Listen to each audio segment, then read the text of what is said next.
Hello, welcome to this channel. My name is Janet. I'm working through the King James's Bible. Today I'm in the Book of Kings, working through chapters 21 and 22 today. So if you're ready, we will get started.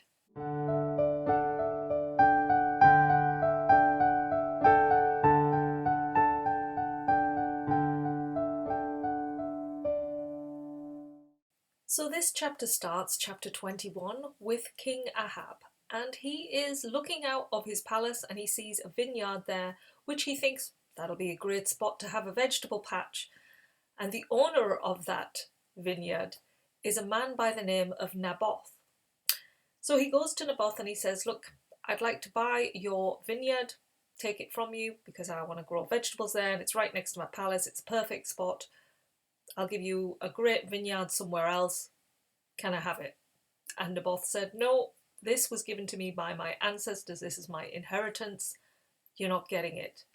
Now this angers the king and he goes back to his palace and he refuses to eat. He's in this angry state and his wife Jezebel asks him, what's up with you? And he's like, tells her, I've just gone and wanted to buy that vineyard. I wanted to make it a vegetable plot. And he's saying no. She's like, but you are the king of Israel.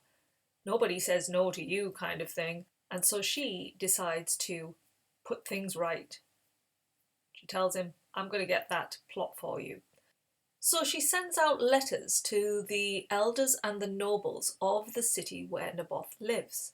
And in these letters she said to the people that they need to fast and they need to put Naboth in a high place of honour. For two scoundrels came forth and they put charges against Naboth, saying that he had cursed the king and God. So with these as witnesses, these scoundrels, they stone Naboth to death. The news then gets back to Jezebel that Naboth is dead, and she thinks, great, now we can take that vineyard and my husband can make his plot of vegetables. So she tells the king, and that's what they do. They possess the land that Naboth once owned. Now, as we know, God does not miss anything, and he obviously witnessed what Jezebel had done and King Ahab, and he's not happy with them, so he sends the prophet Elijah.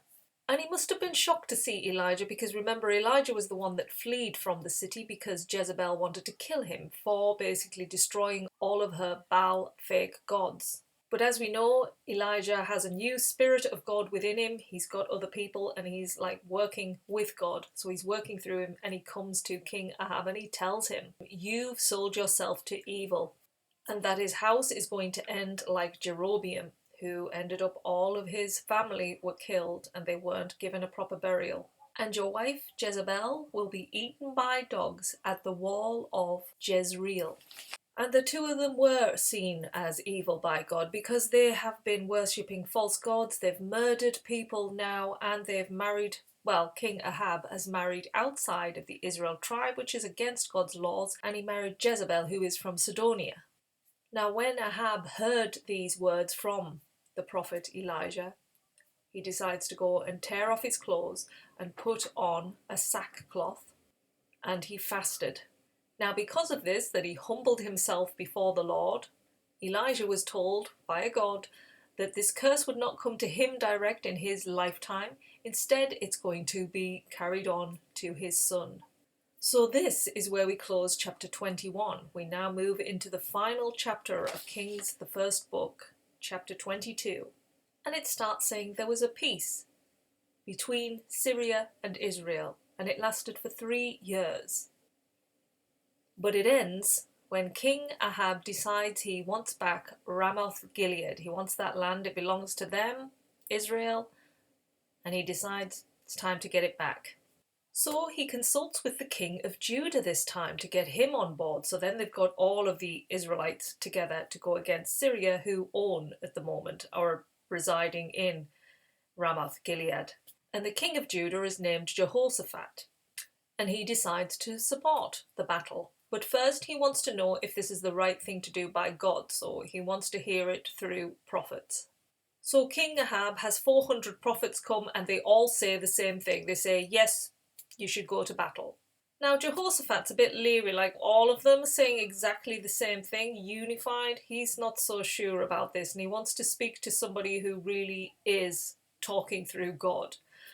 So King Ahab decides to call forth the prophet Micaiah, and he doesn't like him because Micaiah actually does speak the truth, and he's been giving him lots of evil reviews. But the king Ahab coerced him to lie, which he does initially, but he's not a good liar because Jehoshaphat sees this and he's like, I've seen this prophet before and this is not the truth. Tell me the truth. So this is when Micaiah then speaks the truth and he visualizes. He says he sees the Israelites being attacked and the king actually dies in this war. So to him, really, it's not a good thing to go to war.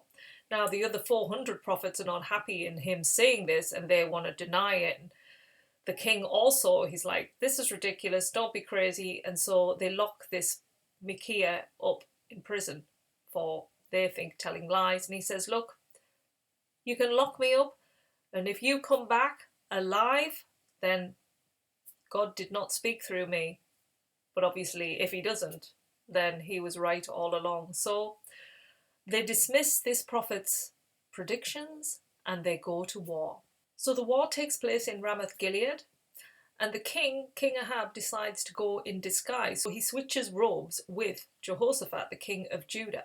And the Syrian troops do mistake King Judah as the king of Israel, and they stop pursuing him because they're going after him. But during this battle, an arrow is shot through the armor of King Ahab, and there must have been an opening somewhere, and it got in, and he's been stabbed. So he starts bleeding and he leaves the battle, and that evening he dies. They then find the body and they bring it to Samaria and he is buried there. So this ends the battle. And Ahab's son, named Ahaziah, becomes the next king of Israel, and he reigns for 2 years. Now if we just go back to the Judah tribe, Jehoshaphat, the king there, he escaped the war, he was not killed, but he eventually dies, and then his son Jehoram takes over. Now if we go back to King Ahab's son, Ahaziah, we learn that he is a sinner just like his mother and father. He has the false gods, he's worshipping, so he is going down a slippery slope as we close chapter 22 and broach towards Kings 2. So it's not looking good for that king. And we see that the two kings are at peace now with one another, so that's something good to move into. But the rest, we won't know until we start reading that second book. So stay tuned and more will be revealed in the Book of Kings 2 in the following videos. Hope to see you there soon. Take care. Bye.